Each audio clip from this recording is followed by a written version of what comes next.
In September 2001, the Glitter movie was released, but so many things were messy before this movie even began. But one big positive, Mariah is finally free from Columbia and the control of Tommy Mottola. She signed a massive contract with Virgin Records, but that's when things started to go south.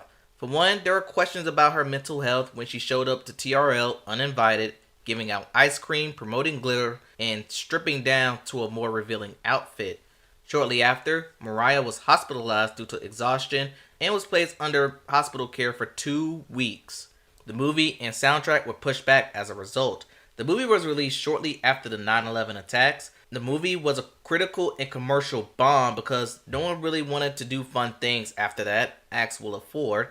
Mariah became a Razzie Award-winning actress shortly after. Years later, the soundtrack and movie got a second life when the hashtag #JusticeForGlitter campaign was trending, as fans realized that era was misunderstood. Was it misunderstood or was it justified? Stay tuned to find out. Before we begin, if you want to see music bios or more good videos like this, hit the subscribe button. Also, I've started a Patreon account. On here you get more copyrighted material and they'll be uploaded 48 hours prior to YouTube. If you want to support or visit, link is in the description. And without further ado, on to our feature presentation.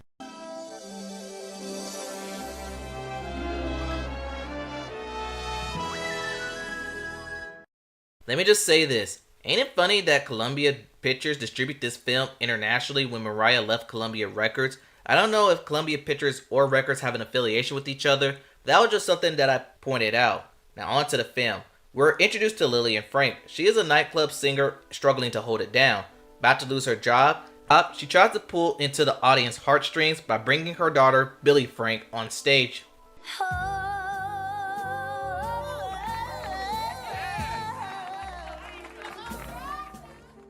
Despite a decent effort, Lily loses her job.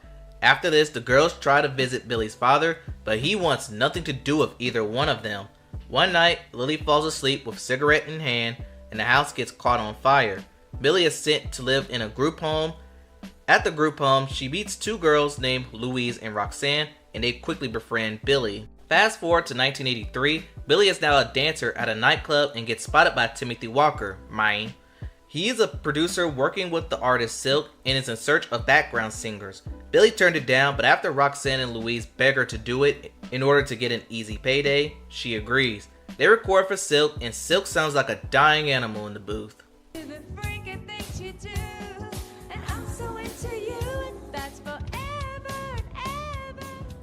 Timothy orders Billy to dub over Silk's lines 100%, to the point where you could barely hear Silk, if not at all. They perform at a nightclub, and Silk is basically Milli Vanilli the whole thing. More so ghost singing. Ghost singing. Could this be a jab at Jennifer Lopez, who signed on to Columbia to spite the departing Mariah? Anyway, after their performance, we meet a DJ named Dice. First, he asks a picture of Silk and the girls. As Billy leaves, Dice discovers that she was the one singing Silk's song. Later that night, he does a pass the mic session, all this to get Billy to sing, and she takes off.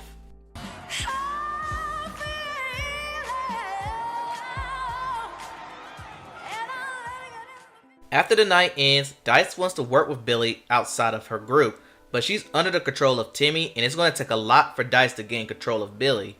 Timmy tries to play hard to get, but Dice is serious about this and offers him $100,000 for Billy's services. Isn't this slavery? But Dice established Billy as a local act. She gets a contract offer, but Dice turns it down as he wants bigger. Again, remember the debt he owes Timmy. Then another label named CMZ is in the club, and Dice orders the house DJ to play Billy's song.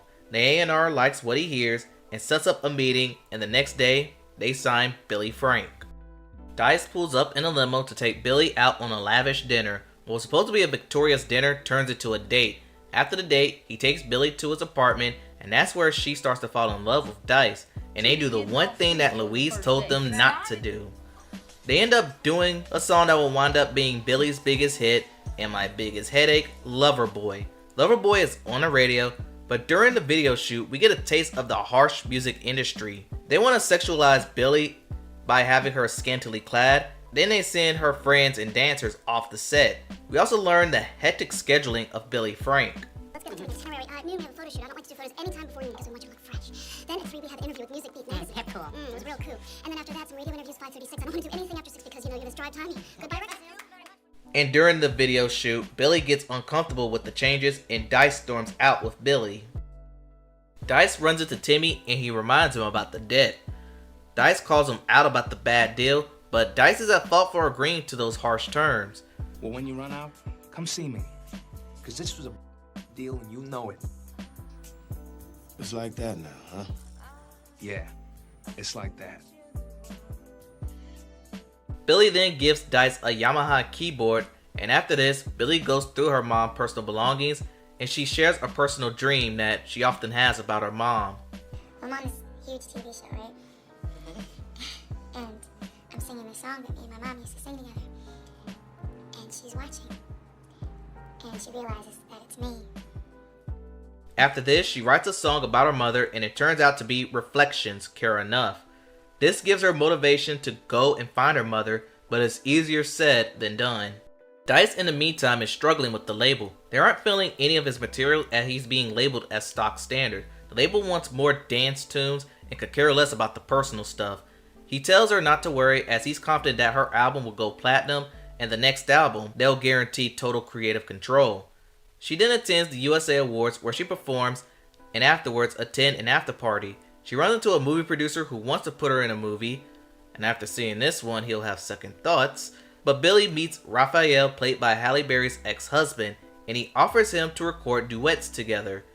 Dice wants to run out and start to display Tommy Mottola-like behavior as the night ends in a disaster. After the argument, her friends make Billy choose and she chooses Dice. Outside, Billy runs into something believing that it's her mother, but it's just a random hobo. She goes back to Dice's apartment and Dice isn't home, but Timmy is. And this is where Billy finds out about the debt Dice owes. Dice and me, we had a deal. You're supposed to give me $100,000 for the rights to your contract. Now, as of yet, I haven't received a penny of my money. Dice finds out about Timmy and he storms out to beat him up. He gets arrested and Billy bails him out.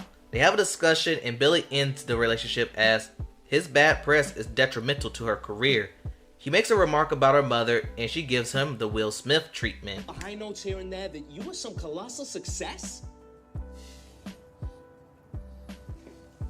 Your mother would have been proud. Billy is ready to work with new songwriters and artists, and that includes Eric Benet. Dice starts to work on a song outside without Billy, and annoyingly, she still has feelings for him. After she storms out of rehearsals for a big show at Madison Square Garden, she tries to find him but is unsuccessful. She leaves a mark to let him know that she was here. He finds out about this and he wants to find her, but instead, Dice finds Timmy and he shoots him. Just before Billy's big show in Madison Square Garden, she and her crew find out about the homicide and Billy is unsurprisingly devastated, but the show must go on. Billy tries to perform Loverboy but is overtaken by grief. The grief sends her to a different direction as she performs the song that they both worked on separately in Never Too Far.